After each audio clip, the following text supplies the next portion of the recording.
Una sopa de quarks y gluones, la receta básica del universo, con el físico mexicano Alberto Guijosa en un momento aquí en La Oveja Eléctrica.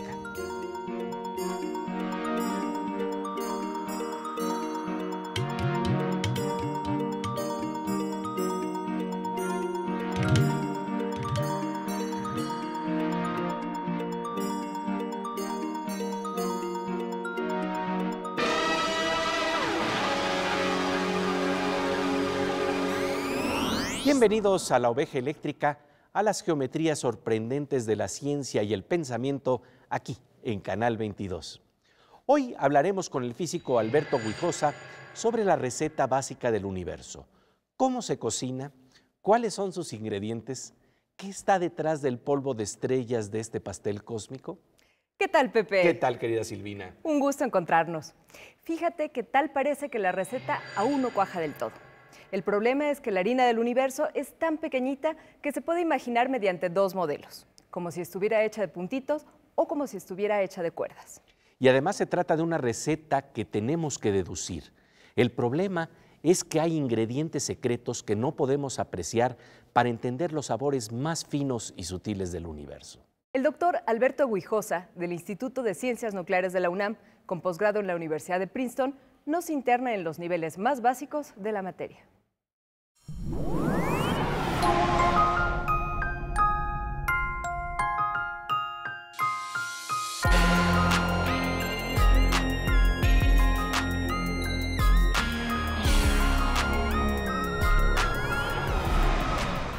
Alberto Guijosa, un gusto que estés con nosotros en La Oveja Eléctrica. Al contrario, muchas gracias por la invitación. Un gusto estar aquí con el público de La Oveja. Quisiéramos hablar de un modelo de la naturaleza que verdaderamente es interesante y que nos plantea otro paisaje de lo que consideramos el microcosmos. Estamos hablando del modelo de cuerdas.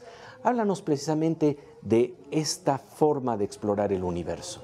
Sí, pues hasta ahora hemos avanzado mucho los humanos, después de cientos de años de exploración y el esfuerzo de miles de científicos, en entender cuál es la receta básica para construir nuestro universo. Y la mejor teoría que tenemos hasta ahora para resumir esa idea se llama el modelo estándar, una joya de la física moderna, y nos cuenta un relato sobre cuáles son esos bloquecitos básicos de la naturaleza.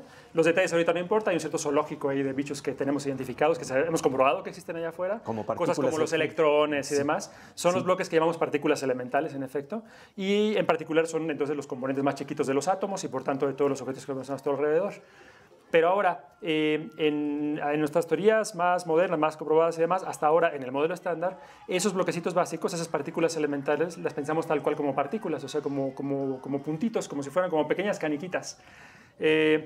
De hecho, las ponemos en nuestras teorías como si fueran puntos sin tamaño alguno, y hasta ahora las matemáticas que fluyen a partir de eso, las predicciones que fluyen a partir de eso, están en buen acuerdo con los datos experimentales. Entonces, hasta ahora, eso es lo que parecen ser los bloques básicos, parecen ser puntitos. Por eso dices que es una joya, porque ha explicado las fuerzas de la naturaleza. Exactamente, porque ha sido tremendamente exitosa, se ha comprobado, las predicciones del modelo estándar se han comprobado en muchísima precisión a lo largo de décadas en cientos de experimentos, y entonces tenemos mucha confianza en que este es un paso importante en entender la receta del cosmos. Pero ahora, como toda teoría en física, hay preguntas que deja sin responder, hay otras partes ahí del universo que ya hemos detectado, pero que sabemos que no están incorporadas en el modelo estándar, hay preguntas todavía por resolver, hay misterios por descifrar, y por supuesto entonces la aventura de la ciencia continúa. Y en nuestros intentos por ir más allá del modelo estándar, para incorporar más y responder más de las preguntas que todavía no hemos respondido, una de las rutas más prometedoras, trabajada por alrededor de 1000 científicos en una treintena de países en el mundo, es justamente la teoría de cuerdas, que es de hecho a lo que yo me dedico. Y para decirte en breve de lo que se trata la teoría de cuerdas, el punto de partida, la idea de partida de la teoría de cuerdas es de hecho bastante sencillo, es nada más proponer que estos ingredientes básicos como los electrones, bichos que llamamos quarks, los fotones, que son las partículas que forman la luz y demás, en lugar de ser puntitos como hasta ahora los hemos modelado e imaginado, incorporado en estas teorías, en realidad si lo viéramos muy de cerca, con una especie como de microscopio entre comillas muy potente, encontraríamos que no son puntitos, sino que son como curvitas, así como si fueran liguitas muy chiquititas, Y entonces la propuesta de partida es que el universo estaría hecho de liguitas nada más, en lugar de puntitos, en lugar de caniquitas. Que vibran. Estaría hecho de cuerditas, claro. Y digamos, esa es la idea y parece una idea sencilla, quizás hasta pensarán como babosa, ¿no? Pues ¿por qué decir que liguitas? ¿Por qué no otra cosa? ¿Por qué no demonios de Tasmania o qué sé yo? Hacemos esto porque al proponer esta idea sencilla de cuerditas ganamos algo interesante, que es los puntitos no pueden hacer nada más que moverse, las partículas a las que estamos acostumbrados no pueden hacer nada más que moverse. Pero si en verdad los bloquecitos básicos fueran cuerditas, además de moverse como un todo, pueden vibrar de diferentes maneras, vibrar en diferentes patrones, vibrar como en diferentes notas, así como las cuerdas de violín o de guitarra. Y esos distintos comportamientos, cuando los examinamos de cerca, punto muy importante ahí, la física se trata no solo de agitar las manos o de echar rollo, como estoy haciendo yo ahorita, sino de describir el universo con el lenguaje de las matemáticas, que es un lenguaje muy preciso, muy poderoso. Bueno, entonces uno propone esta idea como punto de partida, que los ingredientes básicos no son puntitos, sino liguitas, cuerditas, así les llamamos cuerdas, a falta de mejor nombre, y al hacer cálculos encontramos que si vibran en diferentes maneras, si vibran en diferentes notas estas cuerditas, este único tipo de ingrediente básico que habría, vistas desde lejos parecerían puntitos, cualquier cosa por supuesto, pero vibrando de una cierta manera una cuerdita adquiriría las propiedades de, por ejemplo, un electrón. O sea, si vibran de diferentes maneras, esa misma cuerdita puede tener una cierta masa, una cierta carga. Si vibra de otra manera, puede tener otra cierta masa, otra cierta carga. Entonces, dependiendo de la manera como estén vibrando estos bichos, vistos desde lejos, pueden parecer electrones o quarks o fotones o cualquiera de los otros ingredientes del zoológico que te mencioné antes que tenemos identificado, que son los bloques básicos, los ingredientes básicos del cosmos. Entonces, si la teoría de cuerdas tuviera razón, nuestro universo, todo, absolutamente todo en el cosmos, tanto los bloques básicos de la materia como las partículas, que son como los cementos a través de los cuales se congregan esos bloquecitos, esos ladritos básicos, las partículas que son las mensajeras de las fuerzas fundamentales, todo está hecho de un único ingrediente básico, estas cuerditas vibrantes. Que se presta a una metáfora musical. Cuando nos preguntan de qué estamos hechos, básicamente la respuesta es de moléculas. Más a fondo estamos hablando de átomos compuestos por nubes de electrones, núcleos con neutrones, protones, que a su vez están hechos de quarks. Y resulta que todas las partículas subatómicas de las diferentes fuerzas de la naturaleza podrían ser la música de las cuerdas que vibran en el interior de la materia. Después de un corte seguiremos conversando con Alberto Guijosa sobre este interesante tema, pero antes vamos a una sección que nos hace vibrar con los asombros de la tecnología con nuestra compañera Aura López.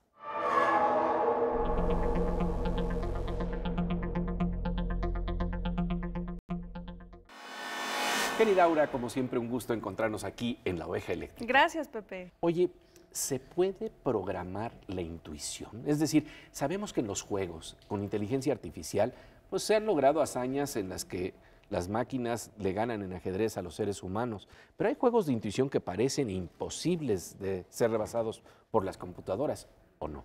Programar la intuición no se puede, pero aprender la intuición sí, y es algo que vamos a ver en este video.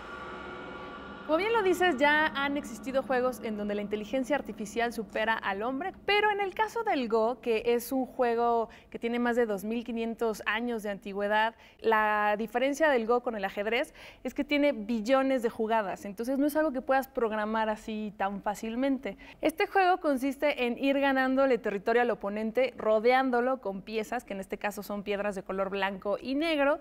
La inteligencia artificial que se llama AlphaGo se desarrolló en tan solo 2 años, y lograron, en vez de programar, se aprendió, el sistema logró aprender.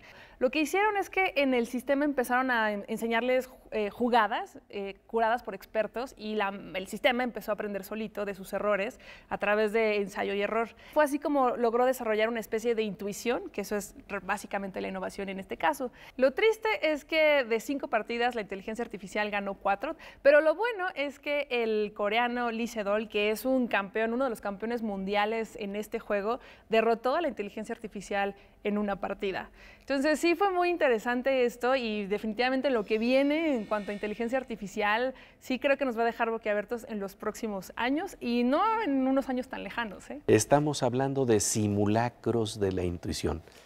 ¿Qué otros simulacros vienen en el futuro? Ya tendremos que pensarlo e imaginarlo. Pero como siempre, nos encanta que nos dejes con el ojo cuadrado aquí en La Oveja Eléctrica, querida Aura. Gracias, Pepe. Regresamos después del corte con el físico Alberto Guijosa para seguir conversando sobre la receta básica del universo, que parece tener en el fondo una fina harina vibrante hecha de cuerdas inconcebiblemente diminutas.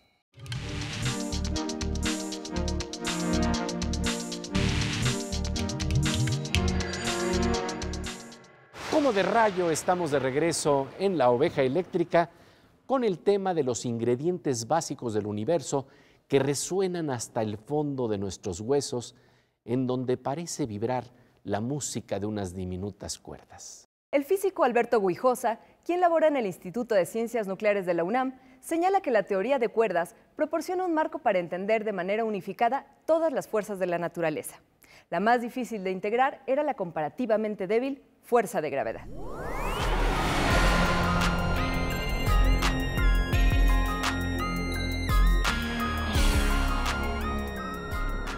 Mikio Kaku planteaba que de alguna manera estaríamos hablando de la música que se crea a través de estas supercuerdas y que la materia y las fuerzas de la naturaleza serían esta música del universo, no tan lejos de lo que alguna vez planteara Pitágoras en términos de que una piedra es música congelada. Pero bueno, eso es una metáfora musical, pero lo interesante de todo esto es que permite de alguna manera esta teoría de supercuerdas unir fuerzas de la naturaleza que no logra unir el modelo estándar. Sí, qué bueno que mencionas eso porque es un atractivo muy importante. Decía antes yo que el modelo estándar deja algunas preguntas sin responder y algo clave que sabemos que existe, que es obviamente importante y que no incorpora el modelo estándar, es algo que es muy cotidiano, la fuerza de gravedad.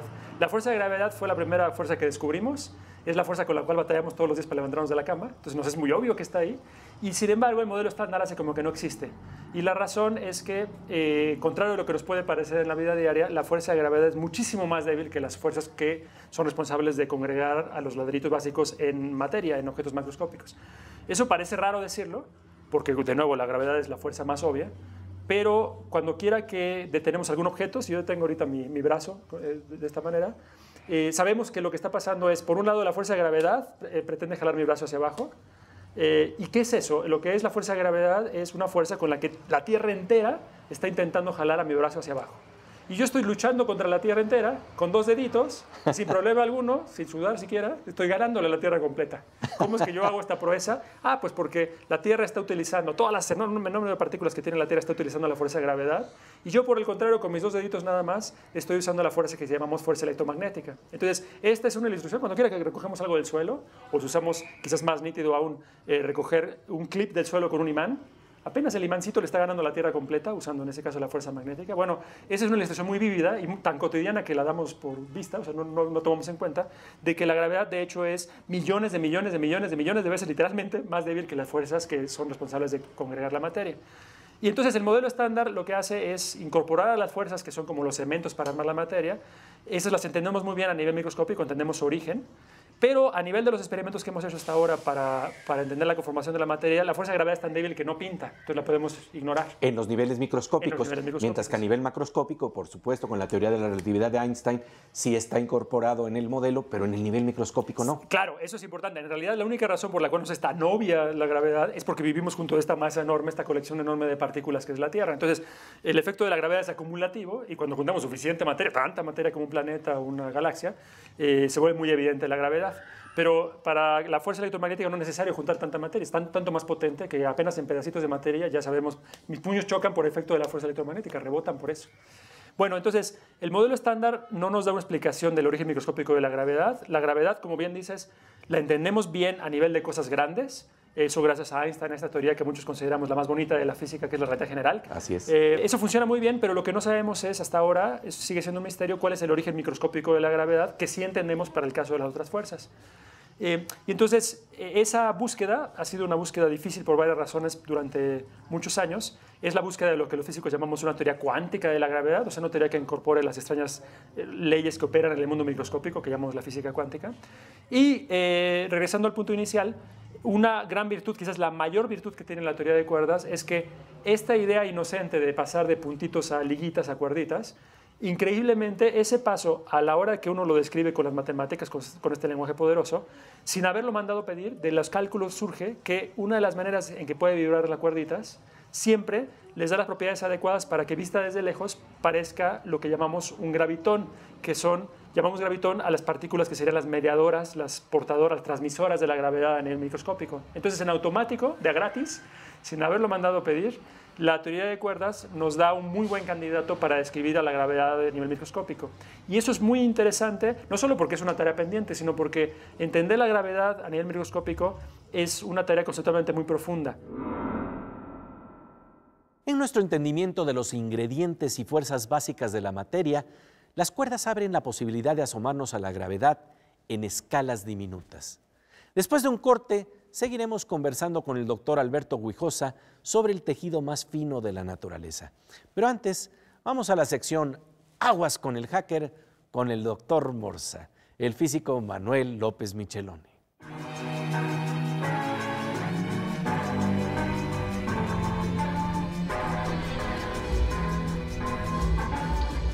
Querido Morsa, como siempre, un gusto encontrarnos aquí en La Oveja. Gracias, Pepe. Oye, fíjate que cuando hablamos de los instrumentos de medición, estamos llegando a unos niveles de precisión que verdaderamente son asombrosos. Por ejemplo, detectar una onda gravitacional implica encontrar un balón en medio de una galaxia. ¿De qué estamos hablando? Yo creo que la tecnología nos ha logrado hacer creer que las cosas son más fáciles de lo que son, ¿no? Tienes un disco duro que te permite leer quizás 1 terabyte o 500 gigabytes, ¿no? Sin error. Cualquier lugar que tú busques, lee lo que necesitas. No se equivoca. Cuando se equivoca, entonces te echas a llorar porque sabes que perdiste datos, ¿no? Pero en general, la precisión de las cabezas lectoras es asombrosa, ¿no? Y piensa que muchísimos instrumentos lo son. O sea, tenemos una precisión, por ejemplo, para medir cuando se llega en la alberca quién gana en la natación. Y a veces empatan hasta en décimas de segundo. Sí. Y entonces se van a centésimas de segundo. Pero no puedes irte a milésimas, porque la milésima no es ni un pestañeo. Ya no puedes medir, ¿no? Y en esto de medir siempre hay una incertidumbre que deberíamos considerar, ¿no? Por ejemplo, pensaba yo en las fotomultas. Entonces, sí, o sea, me ponen una multa porque voy a 82 kilómetros por hora. Y a lo mejor hay un pequeño error. Hay un más menos. O sea, iba de 78 a 82. O sea, hay veces que tenemos gran precisión, pero a veces no es tanta. Sí, a veces no es tanta. Entonces, ¿cómo sabe que es 82 más menos cuánto? Más 5, más menos 4 kilómetros, más menos 3. ¿Por qué me cobran por 2 kilómetros de diferencia? Yo creo que es un gran argumento que debe de aprovechar nuestro público cuando tenga una multa por este concepto. Pues que me pasen su comisión en este caso. Que digan más, menos, me dijo la Morsa. Exactamente. Ese es el problema de las mediciones. Pues querido Morsa, como siempre te agradecemos tu presencia aquí en La Oveja Eléctrica. Gracias, Pepe.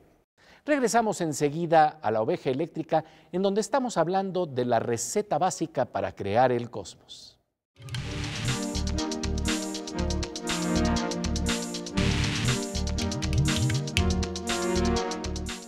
Como de rayo, estamos de regreso en La Oveja Eléctrica para hablar de la receta básica que permite crear el universo.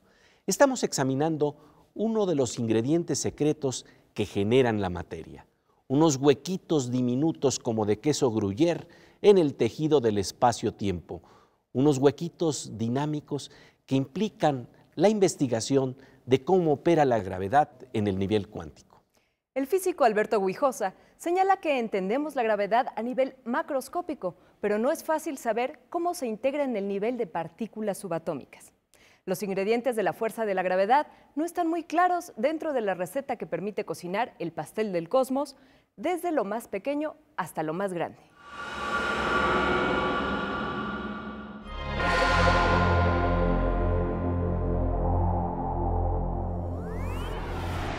Mencionabas que entendemos la gravedad para distancias grandes, desde una manzana hasta un planeta, un sistema solar, una galaxia entera o incluso el universo en su conjunto, gracias a la relatividad general.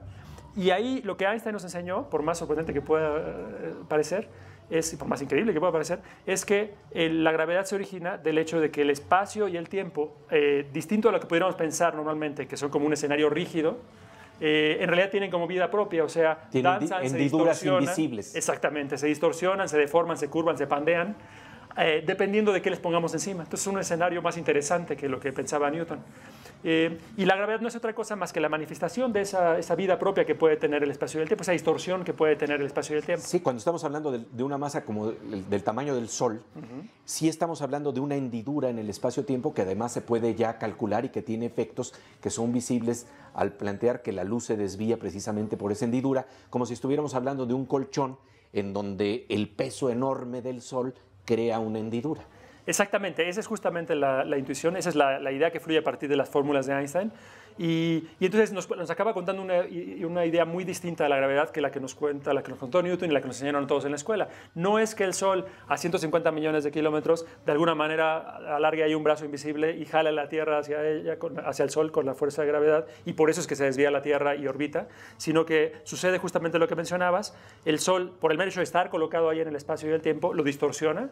Y la Tierra lo único que va haciendo es que va pasando por ahí inocentemente, está tratando de irse tan derecho como puede, pero como se está moviendo en un espacio y tiempo que están distorsionados, por eso es que acaba dándole la vuelta al Sol. Entonces la gravedad es eso, es la manifestación directa de que el espacio y el tiempo se pueden distorsionar. Pero ahora, si la tarea que tenemos pendiente es entender la gravedad a nivel microscópico, y si la gravedad, como nos enseñó Einstein, es la actividad que tienen el espacio y el tiempo, pues en última instancia, combinando esas dos ideas, encontrar la teoría cuántica de la gravedad, encontrar el origen microscópico de la gravedad, no es otra cosa que plantearnos la pregunta de qué está hecho el espacio y el tiempo. Y esa es una pregunta que suena muy extraña, porque de por sí ya muchísimo trabajo nos costó entender de qué está hecho la materia, de qué está hecho lo que está encima del espacio y del tiempo. Eso ya nos ha ocupado muchas décadas y siglos. Ahora estaremos en esta nueva búsqueda de tratar de entender de qué está hecho el espacio y el tiempo. Entender eso no solo es que es relevante para entender incluso pues, dónde estamos sentados ahorita. Es urgente, es crucial, es indispensable para al menos dos rincones importantes de nuestro entendimiento del universo. Uno de ellos, el más importante, es sabemos que el universo se está agrandando y si corremos la película hacia atrás, hace 13.800 millones de años, todo lo que vemos ahora, este inmenso universo, está todo apretadísimo, compactadísimo en una región mucho más chiquita que un átomo. Esa es la época en la cual el universo era increíblemente denso, caliente, apretado, que llamamos la gran explosión, el Big Bang. Lo que no sabemos es qué ocurrió antes de eso. No sabemos si el Big Bang representó realmente el origen del universo, como normalmente se asume. En la ciencia realmente no estamos seguros todavía de eso, es una posibilidad. Pero lo que sucede es que esas compresiones tan enormes de materia y estas tan chiquitas se vuelven relevantes ya los efectos microscópicos de la gravedad, los efectos de la gravedad cuántica. Entonces, solo hasta que tengamos una teoría de gravedad cuántica hecha y derecha y comprobada, podríamos responder la pregunta en física ya con mayor certeza, mayor confianza, de si el Big Bang, la gran explosión, fue el origen del universo o hubo toda una historia previa. Quizás la teoría de cuerdas nos dará esa respuesta, es un candidato muy prometedor para entender la gravedad a nivel microscópico, pero hay otros intentos actuales, hay teorías en competencia con la teoría de cuerdas y por supuesto pues los humanos, los científicos tenemos que buscar muchos caminos a ver si por alguno le atinamos. Para investigar el Big Bang, para entender el tejido más fino del espacio-tiempo, la teoría de cuerdas puede jugar un papel muy importante. Es por ello que la investigación de esta teoría es tan audaz. Simplemente hagamos un ejercicio de imaginación para ver la escala de la que estamos hablando. Si usted o yo fuéramos cuerdas, resulta que seríamos tan pequeñitas si nos comparamos con los átomos que los veríamos tan grandes de la misma manera en que los seres humanos observamos al universo. En la próxima emisión de La Oveja Eléctrica seguiremos explorando con el físico mexicano Alberto Guijosa los nuevos paradigmas que podría abrir la teoría de cuerdas. Nos llevan literalmente a dimensiones desconocidas.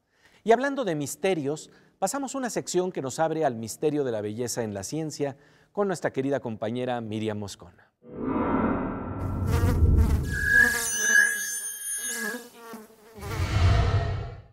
Querida mosquita eléctrica, qué gusto encontrarnos aquí en La Oveja Eléctrica. Igual, Pepe Eléctrico. Pues la ciencia sabe distinguir, la poesía también sabe distinguir, y en ello es fundamental la capacidad de nombrar, darle los nombres correctos a las cosas. Hay muchas formas de nombrar lo que está en nuestro entorno, y la ciencia no es una excepción.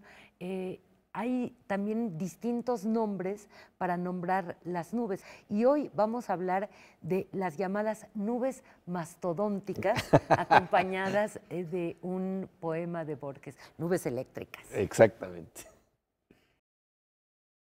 Una nube mastodónica, mamatus, mama o mamatocumulus, es un término meteorológico aplicado a un patrón de célula que amontona masas de nubes en su base, desarrollando un cúmulo. Una corriente ascendente, aunque muy débil, debe ocurrir moldeando las típicas formas de mammatus, es decir, mamas. Es muy común en las tormentas productoras de mammatus generar fuertes corrientes ascendentes y tormentas eléctricas. No sabemos si Jorge Luis Borges conoció estas formaciones antes de escribir el poema titulado Nubes II. Por el aire andan plácidas montañas o cordilleras trágicas de sombra que oscurecen el día. Se las nombra nubes. Las formas suelen ser extrañas. ¿Qué son las nubes?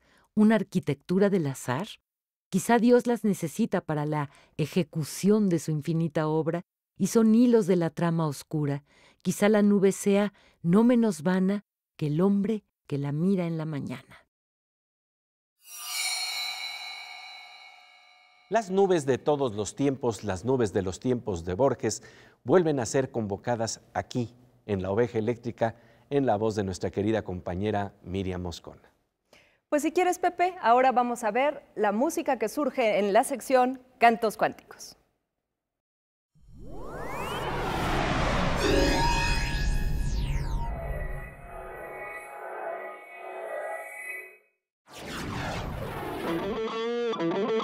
Estos son los sonidos de la fuerza electromagnética en la guitarra eléctrica, en La Oveja Eléctrica, en la sección Cantos Cuánticos con Fernando Rivera Calderón. Como siempre, querido Fernando, un gusto encontrarnos aquí. Igual, mi querido Pepe, ¿cómo estás? Oye, pues fíjate que el día de hoy el físico Alberto Guijosa nos habló de la receta para crear el universo. Y ahí se está hablando de tratar de probar una sopa de quarks y gluones. ¿Qué nos vas a dar de probar? Bueno, a mí se me antojó esa sopa y les tengo una receta también. La gran sopa caliente, el caldo de Dios, el potaje hirviente, consomé inestable y atroz, la mermelada asquerosa, la cajeta viscosa, la receta secreta de ese mole precoz, en la eterna cocina hierve ya la gelatina de la sopa que soy. De la sopa que soy. What a very good soup. El universo así comenzó. What a very good soup. Pero la sopa a Dios no gustó. What a very good soup. El universo así comenzó. What a very good soup. Pero la sopa a Dios no gustó. No le gustó. No le gustó. No le gustó, pero nosotros vamos a estar aquí de todas maneras. Aunque no le guste a Dios o a las partículas, seguiremos aquí la próxima semana en La Oveja Eléctrica.